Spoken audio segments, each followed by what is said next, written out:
السلام علیکم ورحمۃ اللہ وبرکاتہ۔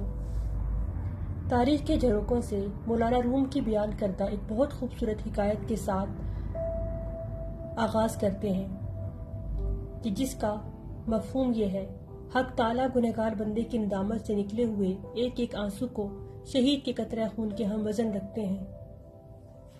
یہ قصہ ہے ایک سارنگی نواز کا جو بہت خوش الحان ہوا کرتا تھا۔ اس کی آواز پر مرد و عورت بچے سبھی قربان تھے۔ کبھی مست ہو کر گاتا ہوا جنگل سے گزرتا تو چرند پرند اس کی آواز سننے کے لیے جمع ہو جاتے۔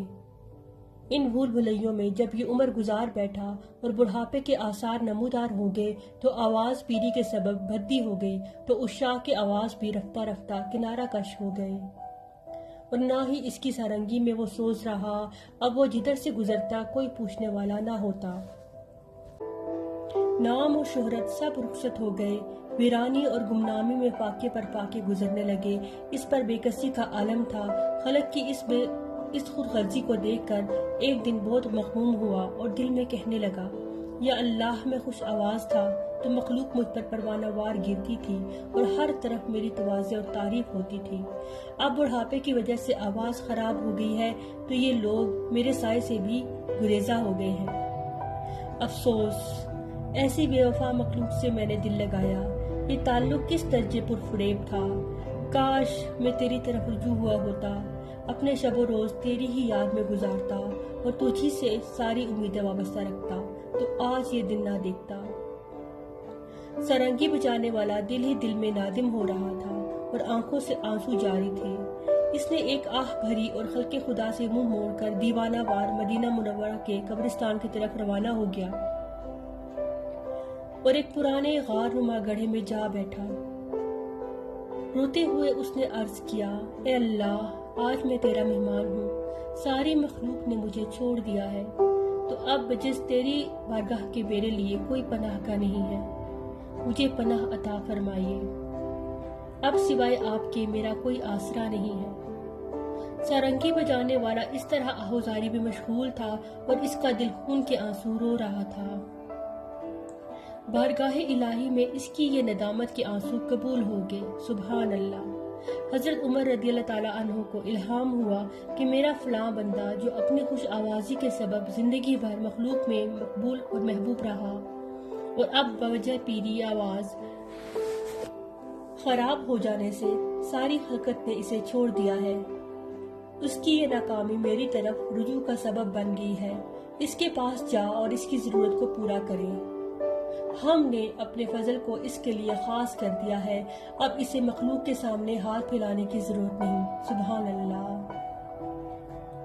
حضرت عمر رضی اللہ تعالیٰ عنہ اٹھے اور ضرورت کا سامان لے کر اس کی طرف چل دیے۔ قبرستان کے نزدیک شکستہ غار نما گڑھے میں ایک بزرگ انہیں سوئے ہوئے نظر آئے، جن کا چہرہ اور داڑھی آنسوؤں سے تر تھی۔